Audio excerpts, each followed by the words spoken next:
വിജയേട്ടാ നമസ്കാരം. നമസ്കാരം. ഓപ്പറേഷൻ സിന്ദൂറിൽ 9 ഭീകരവാദ കേന്ദ്രങ്ങൾ തകർത്ത കൂട്ടത്തിൽ നമ്മൾ ചെയ്ത ഒരു വീരകൃത്യം എന്ന് പറയുന്നത് നമ്മുടെ ജെയ്ഷെ മുഹമ്മദ് ഭീകരൻ അയാളുടെ കുടുംബത്തെ സമ്പൂർണ്ണമായി ഉന്മൂലനം ചെയ്തു എന്നുള്ളതാണ്. അതിനുശേഷം ജെയ്ഷെ മുഹമ്മദ് ഭീകരൻ ആയിട്ടുള്ള മസൂദ് അസർ പൊട്ടിക്കരഞ്ഞു എന്നുള്ള റിപ്പോർട്ടുകൾ നമ്മൾ കണ്ടതാണ്. അതുകൊണ്ടാണോ എന്ന് എനിക്കറിയില്ല, പാകിസ്ഥാൻ 14 കോടി രൂപയാണ് ഈ ഭീകരവാദികളിൽ ഏറ്റവും നാശനഷ്ടം സംഭവിച്ച ഇയാൾക്ക് വേണ്ടി കൊടുത്തത്. ഏറ്റവും കൂടുതൽ നാശം സംഭവിച്ച നിനക്കല്ലേ, നിന്റെ ഭാര്യ മക്കളൊക്കെ പോയതല്ലേ, നിനക്കൊരു 14 കോടി ഇരിക്കട്ടെ എന്ന് പറഞ്ഞുകൊണ്ട് പാകിസ്ഥാൻ ഇത് കൊടുത്തു. ബാക്കി എല്ലാ ഭീകരന്മാർക്കും 1 കോടിയാണ് കൊടുത്തത് കേട്ടോ. ഒന്ന് ആലോചിച്ച് നോക്കും, നമ്മളിവിടെ പ്രളയത്തിലൊക്കെ വീട് നഷ്ടപ്പെട്ട ആൾക്കാർക്കും ദുരിതം അനുഭവിക്കുന്ന ആൾക്കാർക്കൊക്കെയാണ് നമ്മൾ ഇങ്ങനെ കൊടുക്കുന്നത്. അവിടെ ഭീകരവാദികൾക്ക്, മർക്കസ് തകർന്നു പോയ ഭീകരവാദികൾ, നിനക്ക് അച്ഛനെ നഷ്ടപ്പെട്ടോ, അച്ഛനെ നഷ്ടപ്പെട്ടവന് ഒരു 5 ലക്ഷം കൊടുത്തേരെ, നിനക്കെന്താണ് എന്റെ ഒരു കാല് പോയവന് ഒരു ജയ്പൂർ ഫോർട്ട് വയ്ക്കാൻ ഇത്ര കൊടുത്തേരെ, അവൻ ഇനി ഭീകരവാദ പ്രവർത്തനങ്ങൾ നടത്താനുള്ളത് എന്ന് പറഞ്ഞുകൊണ്ടാണ് ഇവർക്ക് വേണ്ടി പൈസ ഇങ്ങനെ ഡിസ്ട്രിബ്യൂട്ട് ചെയ്തുകൊണ്ടിരിക്കുന്നത്.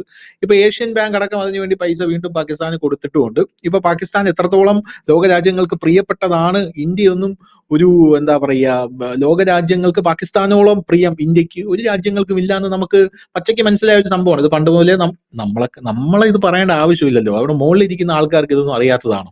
നരേന്ദ്രമോദിക്കും അജിത് ഡോവലിനും അമിത്ഷായ്ക്കും പ്രത്യേകിച്ച് നമ്മുടെ ഫോറിൻ മിനിസ്റ്റർ ഒന്നും ഇതൊന്നും അറിയാത്ത കാര്യങ്ങൾ. അവർക്ക് ഇതൊക്കെ കൃത്യമായിട്ട് അറിയാം. നമുക്കൊരു ആപത്ത് വന്നാൽ യുവമാരൊന്നും നമ്മുടെ കൂടെ നിൽക്കില്ല, എല്ലാണോ പാകിസ്ഥാന്റെ കൂടെ ആയിരിക്കും നിൽക്കുന്നത്. കാരണം പാകിസ്ഥാനെ കൊണ്ടും ഭീകരവാദികളെ കൊണ്ടും ഇവർക്ക് വലിയ നേട്ടങ്ങളുണ്ട്.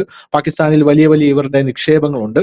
പാകിസ്ഥാനെ കൊണ്ട് ആരെ വേണമെങ്കിലും അടുപ്പിക്കാം. ഭീകരവാദികളെ അവിടെ വളർത്തിയെടുത്ത് ഈ രാജ്യങ്ങൾക്ക്, ഏത് വളർന്നു വരുന്ന രാജ്യങ്ങൾക്ക് നേരെ പ്രയോഗിക്കാമെന്ന് ഇവർക്കെല്ലാം കൃത്യമായിട്ട് അറിയാം. അപ്പൊ അങ്ങനെ ആ പാകിസ്ഥാന്റെ ഭീകരവാദികളിൽ നമ്മൾ നശിപ്പിച്ച ഒരു ഭീകരവാദിയാണ് അവൻ, മസൂദ് അസർ. അവൻ ഇപ്പോഴും ജീവിച്ചിരിപ്പുണ്ട്. അവന്റെ കുടുംബം മൊത്തം തകർത്തു. ഇവൻ ഇപ്പുറത്ത് വന്നിട്ടുണ്ട്, മ്യാൻമറിലോട്ട് വന്നിട്ടുണ്ട്. ബംഗ്ലാദേശിൽ കയറിയിട്ടുണ്ടോ എന്ന് എനിക്ക് അറിയില്ല. മ്യാൻമറില് ഇയാള് ഒരു ഭീകരവാദ കേന്ദ്രം സ്റ്റാർട്ട് ചെയ്തിട്ടുണ്ട്, പുതിയ ബ്രാഞ്ച്. ശാഖ അങ്ങോട്ടേക്ക് വ്യാപിപ്പിച്ചിരിക്കുകയാണ്. അപ്പോ അങ്ങോട്ടേക്ക് പുതിയ ബ്രാഞ്ച് തുടങ്ങിയിട്ട് ഇന്ത്യക്ക് അവിടെ നിന്നൊരു വെല്ലുവിളി ഉയർത്താനായിട്ട് ഇയാൾ ശ്രമിക്കുന്നുണ്ട് എന്നുള്ളതാണ്. അപ്പൊ ഇവന്മാരൊക്കെ അവിടെ പുതിയ ബ്രാഞ്ച് തുടങ്ങുന്നു, ഇവിടെ പുതിയ ബ്രാഞ്ച് തുടങ്ങുന്നു എന്നൊക്കെ പറയുമ്പം അരിയാഹാരമാണല്ലോ നമ്മളും കഴിക്കുന്നത്. ലോകരാജ്യങ്ങളുടെ ഇവന്മാരുടെ ബാക്കപ്പ് ചെയ്യുന്ന ചൈന, അമേരിക്ക പോലും അതിന്റെ ഒന്നും അവരുടെ ഒന്നും കൃത്യമായിട്ടുള്ള മേൽനോട്ടവും ഫണ്ടിങ് ഒന്നും ഇല്ലാതെ ഇവന്മാർക്ക് അപ്പുറത്തും വരാനൊന്നും പറ്റത്തില്ല. കാരണം ഇപ്പോൾ ഓപ്പറേഷൻ സിന്ദൂറിന് ശേഷം നമ്മുടെ രാജ്യം കൈവരിച്ച ഈ നേട്ടം ചൈനയ്ക്കും അമേരിക്കയ്ക്കും എല്ലാം വലിയ തലവേദന ഉണ്ടാക്കിയിട്ടുണ്ട്. ട്രംപ് ഉടക്കിയല്ലോ ഇന്ത്യയുമായിട്ട്, ശക്തമായിട്ട് ഉടക്കിയില്ല ട്രംപ്, ശക്തമായിട്ട് ഉടക്കി. പല രാജ്യങ്ങളും ഇപ്പൊ ഇന്ത്യയെ കാണുന്നത്, നമ്മളൊരു സ്റ്റാൻഡ് അലോൺ ചെയ്ത് നിൽക്കുകയാണ് പല സ്ഥലങ്ങളിലും. ലോകരാജ്യങ്ങൾ പലരും ഇന്ത്യയെ കാണുന്നത് ഒരു വലിയ ഒരു എന്താ പറയുക, ഭയഭക്തി ബഹുമാനത്തോടു കൂടിയായി മാറിക്കഴിഞ്ഞു. അതിന്റെ അർത്ഥം എന്ന് പറഞ്ഞു കഴിഞ്ഞാൽ പല ആൾക്കാരും പറയുന്നത് ഇനി ഇന്ത്യക്ക് വലിയ പൈസയൊന്നും കൊടുക്കേണ്ട ആവശ്യമില്ല, ലോകവേദികളിൽ അവരെ നമ്മൾ ഭയപ്പെടണം, നമ്മൾ കോമ്പീറ്റ് ചെയ്യണം അവരുമായിട്ട് എന്നുള്ള തലത്തിലേക്ക് മാറിക്കഴിഞ്ഞു. അതുകൊണ്ട് ഇന്ത്യയെ തകർക്കാനുള്ള പല വഴികളും ഇവർ പല രീതിയിലും നോക്കും എന്നുള്ളതാണ്. ഇപ്പോ ഇവിടുത്തെ ഭീകരവാദികളുമായിട്ട് ടൈപ്പ് ഉണ്ടാക്കി ഇന്ത്യ തകർക്കാൻ നോക്കും. അവർക്ക് അപ്പുറത്തെ ബ്രാഞ്ച് തുടങ്ങാനായിട്ട് ഇവര് തന്നെ സഹായഹസ്തങ്ങൾ വേണമെങ്കിൽ വച്ച് നീട്ടും എന്ന് നമുക്ക് എല്ലാവർക്കും അറിയാം. ചൈന താലിബാനുമായിട്ട്, ഇപ്പോൾ ഇന്ത്യ താലിബാനുമായിട്ട് അടുക്കുന്നത് കണ്ടിട്ട് താലിബാനുമായിട്ട് ചൈന ഇപ്പൊ സൗഹൃദം സ്ഥാപിച്ചില്ല. അപ്പോ ഈ മ്യാൻമറിലോട്ട് ഈ ഭീകരവാദ സംഘം വരുമ്പോൾ എന്താണ് ഇന്ത്യക്ക് ഉള്ള ഏറ്റവും വലിയ ആശങ്ക എന്ന് പറയുന്നത്? ചുറ്റും ശത്രുക്കളാണ്, പ്രത്യേകിച്ച് ആശങ്കപ്പെടാനൊന്നുമില്ല. അടി 4 സൈഡിൽ നിന്നും വരും. ആ 4 സൈഡിലും വാർ ഫണ്ട് തുറന്നിട്ടിരിക്കുക എന്നുള്ളത് മാത്രമേ ഉള്ളൂ നമ്മുടെ ഒരു വഴി എന്ന് പറയുന്നത്. എങ്കിലും നമ്മളത് വളരെ സ്പീഡിൽ ചെയ്യുന്നുണ്ട്. നമ്മുടെ വെപ്പൺ ഫണ്ടിങ് എന്നൊക്കെ പറഞ്ഞാൽ ആദ്യം ഭീകരമായിട്ട് മുന്നോട്ട് പോവുകയാണ്. ഇപ്പൊ Pinaka missile, BrahMos missile, S-400, നമ്മുടെ എഞ്ചിൻ കാവേരി റഷ്യയിൽ അതിഭീകരമായിട്ട് വികസിച്ചുകൊണ്ടിരിക്കുന്നു. നമ്മുടെ തേജസ് ഫൈറ്റർ ജെറ്റുകൾ നമ്മൾ കയറ്റി അയക്കുന്നു. S-500 പണി നമ്മൾ നടത്തി തുടങ്ങിയിരിക്കുന്നു. ന്യൂക്ലിയർ പവറുകൾ വഹിക്കാനുള്ള പല കാര്യങ്ങളുടെയും പണികൾ നടക്കുന്നു എന്നുള്ള വാർത്തകൾ പുറത്തു വരുന്നു. ഇന്ത്യ സുപ്രധാനമായിട്ടുള്ള ഒരു മിസൈൽ ഇസ്രായേലുമായി ചേർന്ന് വികസിപ്പിക്കാൻ പോകുന്നുള്ള റിപ്പോർട്ട് പുറത്തു വരുന്നു. എല്ലാ ഭാഗത്തു നിന്നും നമ്മൾ കൊളാബും ഏറ്റെടുക്കുന്നുണ്ട്, നമ്മൾ അങ്ങോട്ട് വെപ്പൺ ഫണ്ടിങ് നടത്തുന്നുണ്ട്. ചൈന വന്ന് തായ്വാന് ഇത് ചെയ്യുമ്പോൾ ചൈന വന്ന് അഫ്ഗാനിസ്ഥാനെ പിടിക്കുമ്പോൾ നമ്മൾ തായ്വാന് വെപ്പൺ ഫണ്ടിങ് നടത്തുന്നുണ്ട്. നിങ്ങൾ ഈ റഡാർ വെച്ചോ എന്ന് പറയുന്നുണ്ട്, കൊളാബ്. എന്നിട്ട് ജപ്പാൻ വന്ന് നമ്മളോട് ചോദിക്കുന്നുണ്ട്, ഞങ്ങളും കൂടെ നിങ്ങളുടെ കൂടെ ഫണ്ടിങ് ഏറ്റെടുത്തോട്ടെ, ഞങ്ങളും കൂടെ നിങ്ങളുടെ ആയുധ വിപണിയിൽ ഒരു പങ്കുവെച്ചവടക്കാരായിക്കോട്ടെ എന്ന് പറയുമ്പോൾ അതിനെന്താ വന്നോളൂ എന്ന് പറയുന്നു. അപ്പൊ അങ്ങനത്തെ ഒരു വലിയ രീതിയിലുള്ള മുന്നേറ്റം നടത്തുന്നുണ്ട്. അപ്പോ ഈ ഭീകരവാദ കേന്ദ്രം ഇവിടെ വരുന്നു എന്ന് പറയുമ്പോൾ എന്റെ ചിന്ത പോകുന്നത് അങ്ങോട്ടേക്കാണ്, ഈ ലോക രാജ്യങ്ങളുടെ ഒരു സ്വാധീനത്തിലോട്ടാണ് എന്റെ ചിന്ത പോകുന്നത്. അപ്പൊ ഈ മ്യാൻമറിൽ ഇത് വരുമ്പോൾ ഇവന്മാരുടെ പിറകിൽ ആരാണ്? ഈ മ്യാൻമറിൽ എങ്ങനെയാണ് ഇവന്മാര് കയറി പറ്റിയത്? ഇവന്മാർക്ക് അങ്ങനെയൊക്കെ ഇവിടെ വന്നൊരു ബ്രാഞ്ച് ഈസി ആയിട്ട് തുടങ്ങാൻ അങ്ങ് സാധിക്കുമോ? ഇല്ല, ഇതിനകത്ത് ആദ്യം തന്നെ ധനുഷ് പറഞ്ഞതാണ് ഇന്നത്തെ പ്രധാന പോയിന്റ്. അതായത് ഒരു ലോകശക്തിയായിട്ട് ഒരു രാജ്യം ഉയർന്നു വരുമ്പോൾ സ്വാഭാവികമായി അതിനെ തകർക്കുക. ഇന്ത്യയെ തകർക്കാൻ ഇന്നും ഇന്നലെ തുടങ്ങിയ ശ്രമമല്ല ഇത്. ഇതിന്റെ പിന്നിൽ പാശ്ചാത്യ രാജ്യങ്ങളാണ് എന്നുള്ളത് തുറന്നു പറഞ്ഞത് പാകിസ്ഥാന്റെ മന്ത്രിയാണ്. ഈ ഓപ്പറേഷൻ സിന്ദൂറിനൊക്കെ ശേഷം പാകിസ്ഥാൻ മന്ത്രി പറഞ്ഞത്, ബ്രിട്ടനിൽ ഇപ്പോൾ UK പോയിട്ട് അവിടുത്തെ മാധ്യമങ്ങളാണ് പറഞ്ഞത്, കഴിഞ്ഞ 30 വർഷമായിട്ട് ഇവിടുത്തെ തീവ്രവാദികൾക്ക് ഫണ്ട് ചെയ്യുന്നത് മുഴുവൻ പാശ്ചാത്യ രാജ്യങ്ങളാണ്. എന്തിനു വേണ്ടിയിട്ടാണ് ഈ പാശ്ചാത്യ രാജ്യങ്ങളും ചൈനയും ഒക്കെ ഈ ഭീകരവാദത്തിന് സഹായിക്കാൻ ചൈനയ്ക്ക് വലിയ രീതിയിൽ ഫണ്ട് നൽകുന്നത്? നേരത്തെ ധനുഷ് പറഞ്ഞല്ലോ, ഇവരുടെയൊക്കെ പ്രിയപ്പെട്ട രാജ്യമാണ് പാകിസ്ഥാൻ. എന്തുകൊണ്ടാണെന്ന് വെച്ചാൽ പാകിസ്ഥാൻ നമുക്കെതിരെ നിരന്തരം ഇങ്ങനെയുള്ള ഈ പ്രശ്നങ്ങൾ നടത്തി നമ്മുടെ സാമ്പത്തിക സ്ഥിതി അസ്ഥിരപ്പെടുത്താൻ ശ്രമിക്കുന്നത് കൊണ്ടാണ് പാകിസ്ഥാൻ ഇവരെല്ലാം പാലോട്ട് വളർത്തിക്കൊണ്ടിരിക്കുന്നത്. ഇവർക്ക് പറ്റിപ്പോയൊരു പറ്റ് ചൈനയായിരുന്നു. ചൈന വളർന്നു വരുന്നത് അവർക്ക് അറിയാൻ കഴിഞ്ഞില്ല.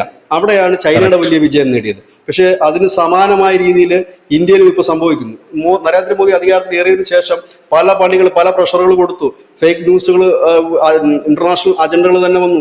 നമ്മുടെ ഓഹരി വിപണികളൊക്കെ തകർന്നടിയുന്ന തരത്തിലേക്ക് അദാനിക്കെതിരെ ഹിൻഡൻബർഗിന്റെ ഉൾപ്പെടെയുള്ള റിപ്പോർട്ടുകളൊക്കെ പുറത്തുവിട്ടു. അങ്ങനെ നാനാ തരത്തിലേക്ക്, അത് മറ്റൊരു തരത്തിലുള്ള ഭീകരാക്രമണമാണ് അതും.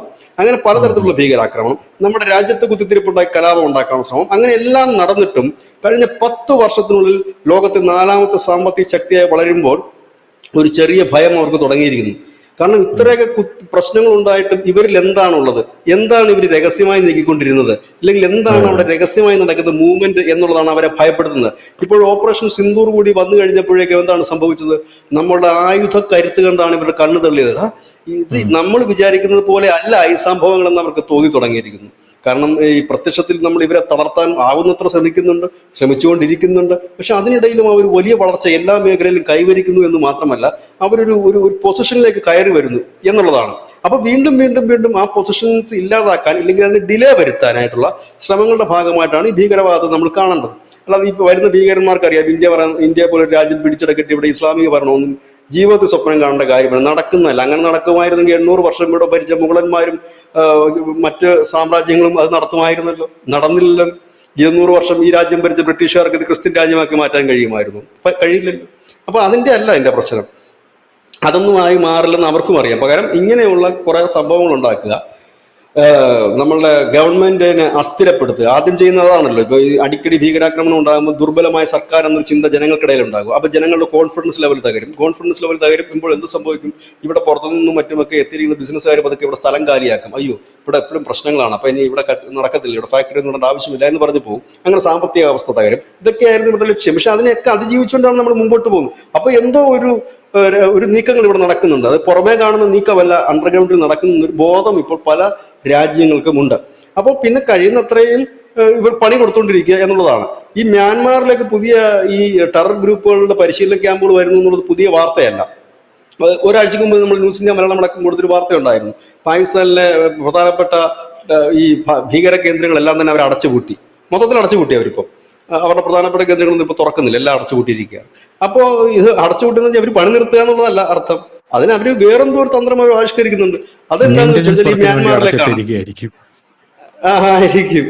എന്തായാലും അവരിപ്പം ഈ മ്യാൻമാറിലെ പുതിയ സംഭവമല്ല. കാരണം റോഹിംഗ്യ മുസ്ലിങ്ങൾക്ക് അതീശത്വമുള്ള പ്രദേശങ്ങളുണ്ട്. അതുതന്നെയാണല്ലോ മ്യാൻമാറിലെ ആഭ്യന്തര കലാപത്തിന്റെ ഒരു വേർഷൻ. അവിടുത്തെ ഈ റോഹിംഗ്യകളെ അടിച്ചോടിക്കുന്നതാണല്ലോ. ഈ റോഹിംഗ്യകളെ പാക് അധിനിവേശ കാശ്മീരിലെ ബാലാക്കോട്ടിൽ കൊണ്ടുപോയിട്ട് അവിടെ പരിശീലനം നടത്തിയിട്ടുണ്ട്. ആ വാർത്തകൾ ഇപ്പൊ പുറത്തു വന്നിട്ടുണ്ട്, ഇന്റലിജൻസ് റിപ്പോർട്ട് ഇപ്പൊ പുറത്തു വന്നിട്ടുണ്ട്. ആ ഭീകരരാണ് ഇപ്പോൾ മ്യാൻമാർ ചെന്നിട്ട് പുതിയ ക്യാമ്പുകൾ തുടങ്ങിയിട്ടുണ്ട്. ഈ റോഹിംഗ്യകൾക്കിടയിലാണ് കേട്ടോ, റോഹിംഗ്യ മുസ്ലിങ്ങൾക്കിടയില. അവരെ ട്രെയിൻ ചെയ്യിച്ചുകൊണ്ട് ഇന്ത്യക്കെതിരെ, അതായത് ഇന്ത്യയുടെ വടക്കിഴക്കൻ സംസ്ഥാനങ്ങളിൽ ഒരു പ്രശ്നം ഉണ്ടാക്കുക. ഒപ്പം തന്നെ ഹൈദരാബാദ്, ദില്ലി, കാശ്മീരിലടക്കം കിടക്കുന്ന റോഹിംഗ്യൻ അഭയാർത്ഥികൾക്കിടയിൽ കടന്നു കയറിയിട്ട് അവരെ കൊണ്ട് രാജ്യത്ത് കുത്തിത്തിരിപ്പുണ്ടാക്കുക എന്നുള്ള പുതിയ മോഡലാണ്. അതായത് ഇപ്പോൾ നമ്മള് നരേന്ദ്രമോദി പറഞ്ഞു കഴിഞ്ഞൊരു പ്രധാനപ്പെട്ട കാര്യമുണ്ട്. അതായത് ഇനി ഇതുപോലുള്ള ഭീകരാക്രമണം ഉണ്ടാകുകയാണെങ്കിൽ പാകിസ്ഥാൻ വലിയ വില കൊടുക്കേണ്ടി വരും എന്ന് പറയുക മാത്രമല്ല, അതിനൊരു സാമ്പിൾ പുള്ളി കാണിച്ചു കൊടുത്തിട്ടുമുണ്ട്. 3-4 ദിവസം കൊണ്ട് അത് കാണിച്ചു കൊടുക്കുകയും ചെയ്തിട്ടുണ്ട്. അപ്പൊ അതുകൊണ്ട് ഇനി പാകിസ്ഥാനിൽ നിന്ന് ഓപ്പറേറ്റ് ചെയ്യുക അത്ര സേഫ് അല്ല. പകരം മ്യാൻമാർ കണക്കൊരു രാജ്യത്തുമായിട്ട് ഉണ്ടായിക്കഴിഞ്ഞാൽ 2 കാര്യങ്ങളുണ്ട് അവിടെ. ഒന്ന്, മ്യാൻമാറും ഇന്ത്യയും തമ്മിലുള്ള ബന്ധം തകരും എന്നവർ കരുതുന്നു. ഒപ്പം തന്നെ അതിന് തൊട്ടടുത്ത് കിടക്കുന്ന ബംഗ്ലാദേശുമായിട്ട് നമ്മൾ, അതായത് എപ്പോഴും മുന്നോട്ട് പോകുന്ന ഒരു രാജ്യത്തിന് അസ്ഥിരമായ അയൽക്കാരുണ്ടെങ്കിൽ എപ്പോഴും തലവേദന തന്നെയായിരിക്കും. നമ്മുടെ പകുതി ശ്രദ്ധയും നമ്മുടെ പകുതി പണവും അങ്ങോട്ടേക്ക് ചെലവഴിക്കേണ്ടതായിട്ട് വന്നുകൊണ്ടിരിക്കും. അതായത് ഒരു പ്രശ്നവും ഇല്ലാതെ നമ്മൾ മുമ്പോട്ട് പോവുകയാണെങ്കിൽ നമുക്ക് കുഴപ്പമില്ലാതെ മുമ്പോട്ട് പോകാൻ കഴിയും. അതായത് നോക്കിക്കോളൂ, ഈ സാമ്പത്തിക വ്യവസ്ഥയിൽ സുസ്ഥിരമായി നിൽക്കുന്ന രാജ്യങ്ങളുടെ 1-ാം സ്ഥാനത്തും 2-ാം സ്ഥാനത്തും 3-ാം സ്ഥാനത്തും 4-ാം സ്ഥാനത്തും ഒക്കെ നിൽക്കുന്ന രാജ്യങ്ങളെ ധനുഷം നോക്കൂ. അവന്മാർ ഏതെങ്കിലും ഒരു പ്രശ്നം തിരിച്ചൊന്നും തലയിടാറുണ്ടോ? ഇല്ല. അമേരിക്ക മാത്രം അവിടെ ആയുധം കച്ചവടം ചെയ്യാൻ എവിടെങ്കിലും പോയിട്ട് തലയിട്ട് അലമ്പുണ്ടാക്കും, അവിടുന്ന് കുറെ മിസൈലൊക്കെ വിറ്റുമാറ്റും എന്നുള്ളതല്ലാതെ ഈ പറഞ്ഞ ജപ്പാൻ പോയിരുന്നു ഈ അടുത്ത കാലത്ത് എപ്പോഴെങ്കിലും? ജർമ്മനി പോയിരുന്നു എപ്പോഴെങ്കിലും? അവരെന്തെങ്കിലും അസ്ഥിരപ്പെട്ടിട്ടുണ്ടോ? അവരെന്തെങ്കിലും ഭീകരാക്രമണത്തിന് ഇരയായിട്ടുണ്ടോ? അവരേതെങ്കിലും രാജ്യങ്ങൾ ഇതിനൊക്കെ ഇന്ന് ചൊറിയാറുണ്ടോ? ഇല്ല. ചൈനയെ നോക്കൂ, അവർ കാമാന്നൊരു അക്ഷരം ഇന്നുവരെ മിണ്ടിയിട്ടില്ല. അവർ ആ ചൈന വാറ്, റഷ്യൻ ഇന്ത്യ വാറിന് ശേഷം അവർ വാറേ നടത്തിയിട്ടില്ല.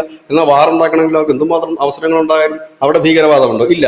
അപ്പൊ അവർ സുസ്ഥിരമായി സമാധാനത്തോടെ പോകുന്നതുകൊണ്ടാണ് അവർക്ക് സാമ്പത്തികമായി മുന്നേറാൻ കഴിഞ്ഞത്.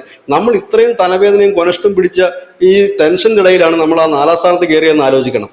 നമ്മുടെ രാജ്യത്തും ഇത്രയും പ്രശ്നങ്ങൾ ഇല്ലായിരുന്നു എങ്കിൽ നമ്മൾ ഇതിന് മുമ്പേ 4-ാം സ്ഥാനത്ത് എത്തിയേനെ. ഇല്ലെങ്കിൽ നമ്മൾ 3-ാം സ്ഥാനത്തോ 2-ാം സ്ഥാനത്ത് എത്തില്ലായിരിക്കും ഉടനെ. അത് 19 ട്രില്യന്റെ ഒരു കണക്കാണ്. അപ്പൊ അവിടെയൊക്കെ നമ്മൾ എത്തില്ലായിരിക്കും ഉടനെ. പക്ഷെ മൂന്നിലേക്ക് നമുക്ക് ഉടനെ എത്താൻ കഴിയുമല്ലോ. പക്ഷെ ഇപ്പൊ അധികം വൈകാതെ അത് എത്തുമെന്നാണ് നമ്മൾ അറിയാൻ കഴിയുന്നത്. അപ്പൊ ഇതിനെ അസ്ഥിരപ്പെടുത്തുക, അതായത് ഒരു സൈഡിൽ പാകിസ്ഥാൻ ഇങ്ങനെ ചൊറിഞ്ഞുകൊണ്ടിരിക്കുന്നു, മറു സൈഡിൽ ചൈനയും ചൊറിഞ്ഞുകൊണ്ടിരിക്കുന്നു. ഇപ്പൊ പുതിയ 2 യുദ്ധമുഖം കൂടെ നമുക്ക് തുറക്കുകയാണ്. എവിടെയാണ്? മ്യാൻമാറിൽ ഇങ്ങനെ പ്രശ്നം വരുമ്പോൾ നമ്മുടെ ശ്രദ്ധയും നമ്മുടെ ഡിഫൻസിന്റെ ശ്രദ്ധയും ഒരുപാട് പണവും നമുക്ക് മ്യാൻമാർ ബോർഡറിലേക്ക് മുടക്കേണ്ടി വരും. ബംഗ്ലാദേശിൽ ഇങ്ങനെ പ്രശ്നം വരികയാണെങ്കിൽ നമുക്ക് ബംഗ്ലാദേശിലേക്ക് മുടക്കേണ്ടി വരും. അങ്ങനെ ചുറ്റോട് ചുറ്റി ഇങ്ങനെ നമുക്ക് കിട്ടുന്ന 100 രൂപ കിട്ടിക്കഴിഞ്ഞാൽ അതിന്റെ 20 രൂപ ആയുധം വാങ്ങാനും, ഇല്ലെങ്കിൽ അവിടുത്തെ നമ്മുടെ സുരക്ഷയ്ക്ക് വേണ്ടി ചെലവഴിക്കുന്നു. പിന്നെ എന്നും ടെൻഷനാണ്, അവിടുത്തെ ജനങ്ങളെ മാറ്റിപ്പാർപ്പിക്കുക, അല്ലെങ്കിൽ അവർക്ക് കാഷ്വാലിറ്റി വരിക, ഇല്ലെങ്കിൽ അവരെ തിരിച്ചടിക്കുക. അങ്ങനെ എന്നും തലവേദന പിടിച്ചിരിക്കുമ്പോൾ നമുക്ക് നമ്മുടെ വീട്ടിൽ എന്നും തലവേദനയാണെങ്കിൽ ആ ഗൃഹനാഥന് വലുതായിട്ടൊന്നും ചെയ്യാനുണ്ടാകില്ല. അപ്പം അതേ ലെവലിലേക്ക് എത്തിക്കുക എന്നുള്ളതാണ്. പക്ഷെ അതിന് മുന്നോട്ട് കണ്ടുകൊണ്ടാണ് ഇപ്പോൾ ഒരു ത്രിരാഷ്ട്ര റോഡിന്റെ പണി, അത് തീരാറായിട്ടുണ്ടത്. അത് ഇന്ത്യ, മ്യാൻമാർ, തായ്ലൻഡ്, അങ്ങനെ ഒരു റോഡ്. അത് വെസ്റ്റ് ബംഗാളിൽ നിന്നാണ് ആ റോഡ് ആരംഭിക്കുന്നത്. വലിയ റോഡാണ് അത്. 10 വരിയോ 16 വരിയോ പാത എങ്ങാണ്ടാണ്. അത് ഇന്റർനാഷണൽ റോഡാണ്. അതിന്റെ പണി ഏതാണ്ട് പൂർത്തീകരിച്ച് കഴിഞ്ഞിരിക്കുന്നു. എനിക്ക് തോന്നുന്നു ഈ വരുന്ന വെസ്റ്റ് ബംഗാൾ ഇലക്ഷൻ മമതാ ബാനർജിയുടെ ഹൈലൈറ്റ് ആ റോഡാണെന്നാണ് എനിക്ക് തോന്നുന്നു. കാരണം മമതാ ബാനർജി ഇപ്പൊ ഇടയ്ക്കിടയ്ക്ക് അവരുടെ മീറ്റിങ്ങിലൊക്കെ പറയാറുണ്ട്, കണ്ടില്ലേ, ഞാൻ വികസനം ഇല്ലെന്നാണ് പറയുന്നത് വെസ്റ്റ് ബംഗാളിൽ, ഞാൻ പണിത റോഡ് കണ്ടില്ലേ. മറ്റൊരു പിണറായിയാണ് അവര്. അപ്പം വേറെ ഒന്നുമില്ല പറയാം.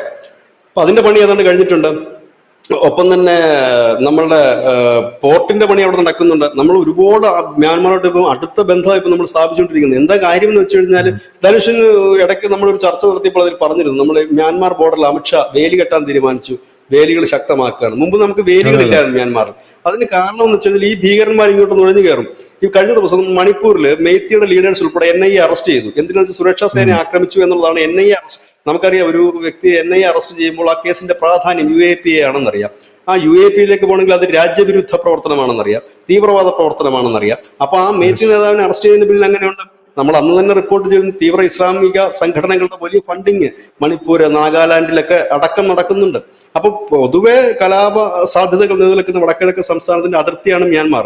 അവിടെ കൊണ്ടിട്ടാണ് ഈ റോഹിംഗ്യ മുസ്ലിങ്ങളെ പരിശീലിപ്പിച്ചിട്ട് പുതിയ ക്യാമ്പുകൾ തുടങ്ങുന്നത്. ഇനി തൊട്ടപ്പുറത്ത് ബംഗ്ലാദേശിലും സമാനമായ സ്ഥിതിയാണുള്ളത്. അപ്പൊ ഇതിനെയാണ് അതായത് ഈ രാജ്യങ്ങൾ പൊതുവെ നശിച്ചു കിടക്കുന്ന രാജ്യങ്ങളാണ്. അപ്പൊ അവരെന്താ ചെയ്യുന്നത്?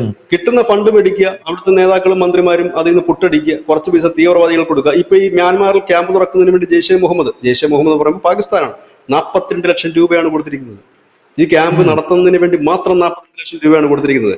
അവർക്ക് ആയുധങ്ങൾ വാങ്ങാനും ക്യാമ്പ് നടത്തിക്കൊണ്ട് പോകുന്നതിനൊക്കെ വേണ്ടിയിട്ട്. അപ്പൊ ഇന്ത്യയെ സംബന്ധിച്ച് ഇത് ഇന്ത്യ നേരത്തെ തന്നെ കണ്ടെത്തിയിരിക്കുന്ന കാര്യമാണ്. അതിനുവേണ്ടിയുള്ള എനിക്ക് തോന്നുന്നു ഇപ്പോൾ ഏറ്റവും കൂടുതൽ സെക്യൂരിറ്റി നമ്മുടെ രാജ്യം ടൈറ്റ് ചെയ്തിരിക്കുന്ന ഭാഗം തന്നെ വടക്കിഴക്കൻ സംസ്ഥാനങ്ങളാണെന്ന് എനിക്ക് തോന്നുന്നു. വെസ്റ്റ് ബംഗാൾ, ഒഡീഷ മുതൽ വെസ്റ്റ് ബംഗാൾ വഴി ആസാം, ത്രിപുര, മണിപ്പൂർ അങ്ങനെ അങ്ങ് പോവുകയാണ്. നമ്മുടെ ഏറ്റവും ടൈറ്റും നമ്മളുടെ ഏറ്റവും വലിയ സൈനിക വിന്യാസങ്ങൾ നമ്മൾ നടത്തിയിരിക്കുകയാണ്. കാരണം നമ്മൾ പ്രതീക്ഷിക്കുന്നുണ്ട്. പാടാണല്ലോ, കാരണം അവിടെ മൊത്തം ഈ കുന്നും മലയൊക്കെയാണ്, കുറെ കാടാണല്ലോ. നമുക്ക് ഈ അതിർത്തി നിർണ്ണയിച്ച് വേലി കെട്ടാൻ പോലും പറ്റാത്ത രീതിയിൽ കാടാണല്ലോ.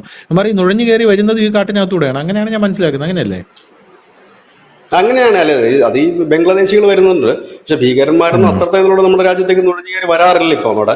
കാരണം ഈ പാകിസ്ഥാനെ പോലെ അത്ര വലിയൊരു ശക്തമായിട്ടുള്ള ഇത് വന്നിട്ടില്ല. ഇപ്പൊ ഇന്ത്യ ഇപ്പൊ ചെയ്യാൻ പോകുന്ന ഒരു കാര്യം ഇപ്പോഴത്തെ ഒരു നിലയിൽ വെച്ചിട്ടാണെന്നുണ്ടെങ്കിൽ ഒരു ചെറിയ ഒരു നീക്കം അവിടെ കണ്ടാൽ പോലും, കാരണം മ്യാൻമാറിൽ നമ്മൾ ഇതിനു മുമ്പും കയറി അടിച്ചിട്ടുണ്ട്. മ്യാൻമാറിലെ 20-22 കിലോമീറ്റർ, എനിക്ക് തോന്നുന്നു 2022-ലാണെന്ന് തോന്നുന്നു, മ്യാൻമാറിന്റെ ഏതാണ്ട് 30 കിലോമീറ്റർ അപ്പുറത്തേക്ക് നമ്മുടെ കരസേന പോയിട്ട്, അസം റൈഫിൾസ് ആണെന്ന് തോന്നുന്നു, പോയിട്ട് അവിടെ മറ്റേ തീവ്രവാദികളെ കൊന്നിട്ടുണ്ട്. നമ്മൾ അവിടെ കയറി അടിക്കാറുണ്ട് ഇടയ്ക്കിടയ്ക്ക് നക്സലുകള്. അപ്പൊ അവിടെ കയറി നമ്മൾ അടിക്കാറുണ്ട്. അപ്പൊ നമ്മളെ സംബന്ധിച്ച് അതൊരു വലിയ പുതുമയുള്ള കാര്യമല്ല. അതുകൊണ്ട് ഈ അതിർത്തി മേഖല ഇപ്പം പാക് അധിനിവേശ കാശ്മീരിന്റെ ബോർഡർ ലൈൻ പോലെ അത്ര വലിയൊരു സംഭവം ഇവിടെ വരാൻ സാധ്യതയില്ല. പക്ഷെ എന്നാലും അവിടെ ഈ ഉം, ഉം, ഗ്രൂപ്പുകൾ സജ്ജമാകുന്നത് അവർ നുഴഞ്ഞു കയറാനും മറ്റുമുള്ള ഇടവരുത്തും. അപ്പം അവിടെ നമുക്കത് ഉം. വിഷയം വരുന്നില്ല, കാരണം നമ്മൾ കയറി അടിക്കുമെന്നുള്ള കാര്യം അവർക്കും വ്യക്തമായിട്ട് തന്നെ അറിയാം. അതെ. ബംഗ്ലാദേശ് ഇടയ്ക്കിടയ്ക്ക് പറയാറുണ്ട് നിങ്ങളുടെ BSFകാർ ഞങ്ങളെ ആക്രമിക്കാറുണ്ടെന്ന് പറഞ്ഞു. ഇവിടെ ഏറ്റവും വലിയ അതെ. നമ്മളൊരു ഇരുചെവി അറിയാതെ ഒരു ഓപ്പറേഷൻ നടന്നിരുന്നു. നമ്മുടെ ഈ ഹിന്ദു കളെ കൊല്ലുന്ന ഒരു സംഭവം ഈ ബംഗ്ലാദേശ് യൂനസ് കയറിയപ്പോൾ നടന്നിരുന്നു. അന്ന് ഉം. നമ്മളടക്കം ഒരു വാർത്ത കൊടുത്തിരുന്നു. അന്ന് നമ്മുടെ ഇന്ത്യൻ സ്റ്റുഡൻസ് ഉണ്ടായിരുന്നു അവിടെ. ഈ സ്റ്റുഡൻസിന് ഇങ്ങോട്ട് വരാൻ കഴിയാത്തൊരു സാഹചര്യം, എയർപോർട്ടുകളൊന്നും വരാൻ, കാരണം അവർക്ക് യാത്ര ചെയ്യാൻ പറ്റുന്നില്ല. അതെ, അതെ. യാത്ര കറക്റ്റ്. ചെയ്യാൻ എയർപോർട്ടിൽ എത്തണ യാത്ര. അന്ന് എന്താ സംഭവിച്ചത്? രാത്രിയിൽ ഒരു 9 മണിയായി കഴിഞ്ഞപ്പോൾ ഈ സ്റ്റുഡൻസ് എല്ലാം എങ്ങനെയോ ഇൻഫർമേഷൻ കിട്ടിയിട്ട് ഈ സ്റ്റുഡൻസ് എല്ലാം കൂടെ നേരെ അവരുടെ ഹോസ്റ്റലിൽ നിന്ന് താമസ സ്ഥലത്തു നിന്നൊക്കെ താഴെ ഇറങ്ങി നിൽക്കുന്നു. വെസ്റ്റ് ബംഗാളിൽ നിന്നടക്കം ടാക്സികൾ എത്തുകയാണ്, ഒരു അതെ, പറ്റം അതെ. ടാക്സികൾ എത്തുന്നു. ഈ അത് ടാക്സിയിലാണ് ഈ വളരെ വിദ്യാർത്ഥികളെ രാജ്യരാമൻ രണ്ട് പറയുമ്പോ ഞാൻ കേട്ടത് വളരെ സ്ഥി- സിനിമ സ്റ്റൈലാണ് കേട്ടോ. ഞാൻ കേട്ട രാത്രി കിടന്നുറങ്ങിയ കുട്ടികൾക്ക് കോൾ വരുന്നു. ഇപ്പോൾ ഒരു ടാക്സി നിങ്ങളുടെ വീട്ടിന്റെ ഫ്രണ്ടിലെത്തും, ഇത് ചെവിയേറിയത് അതിനകത്ത് കയറിയിരുന്നു. പെട്ടെന്ന് ബംഗ്ലാദേശിൽ തലങ്കം വിലങ്ങും അവരുടെ ഏരിയയിൽ ടാക്സികൾ വന്നിരിക്കുന്നു, അവർ കയറുന്നു, ടാക്സികൾ അവരെ കൊണ്ട് പറക്കുന്നു. വല്ലാത്തൊരു ഓപ്പറേഷൻ ആയിരുന്നു അത്.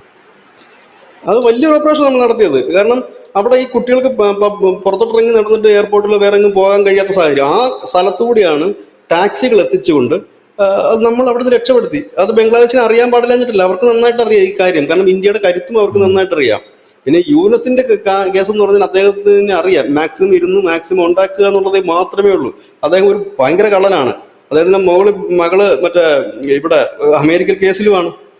അതെ, അതെ. അപ്പം കള്ളനാണ് ഇവന്മാരെല്ലാം എന്ന് വെച്ചാൽ സ്വന്തം കീശ വീർപ്പിക്കുക എന്നുള്ളതാണ് നമ്മുടെ ഏറ്റവും വലിയ കരുത്ത്. അങ്ങനെ അത് നോക്കാത്തൊരു പ്രധാനമന്ത്രിയാണ് നമുക്ക്. സ്വന്തമായിട്ടൊന്നും ഉണ്ടാക്കണമെന്ന് യാതൊരു ആഗ്രഹമില്ല, ഈ രാജ്യത്തിന് എന്തെങ്കിലും ഉണ്ടാക്കി കൊടുക്കണമെന്ന് ആഗ്രഹിക്കുന്നു. അതാണ് നമ്മുടെ കരുത്തും അവരുടെ ബലഹീനതയും. ഉം. അതുകൊണ്ട് തന്നെ മ്യാൻമാറിലും വടക്കിഴക്കൻ സംസ്ഥാനങ്ങളിലും ജെയ്ഷെ മുഹമ്മദിന്റെ ക്യാമ്പുകൾ വരുന്നു എന്നുള്ള വാർത്ത, അത് ഉപഗ്രഹ ചിത്രങ്ങൾ സഹിതമാണ് അത് റിപ്പോർട്ട് ചെയ്യപ്പെട്ടിരിക്കുന്നത്. അത് വളരെ അപകടകരമായ ഒരു കാര്യമാണ്. അതായത് നമുക്ക് വീണ്ടും ഒരു യുദ്ധമുഖം അല്ലെങ്കിൽ ശത്രുവിന്റെ മുഖം തുറക്കുന്നു, വീണ്ടും ഒരിടത്തുകൂടി ഒരു വാർ ഫ്രണ്ട് ഉം. തുറക്കുന്നു എന്ന് നമുക്ക് പറയേണ്ടി വരും. അത് മ്യാൻമാറും ബംഗ്ലാദേശും. ചൈനയും പാകിസ്ഥാനും ഓൾറെഡി നമുക്കുണ്ട്. ഉം. ഇതാണ് പുതിയ ലേറ്റസ്റ്റ്. നേപ്പാളിൽ ഇത് കണക്കിന് ഭീകര ക്യാമ്പുകളൊക്കെ ഉള്ളത് കൊണ്ടാണ് നമ്മൾ നേപ്പാളുമായിട്ട് നല്ല ബന്ധത്തിലുമാണ്. അവിടെ ചിലപ്പോൾ നമ്മൾ ഇടയ്ക്കിടയ്ക്ക് അങ്ങോട്ട് അതിർത്തി വന്ന് കയറാറൊക്കെ ഉണ്ട്. അവിടെ ഈ ജിഹാദി ഗ്രൂപ്പ്സ് ഒരുപാട് ഇപ്പോൾ പുതിയതായിട്ട് ഫോം ചെയ്ത് വരുന്നുണ്ട്. താങ്ക് യു വിജേട്ടാ. Thank you so much.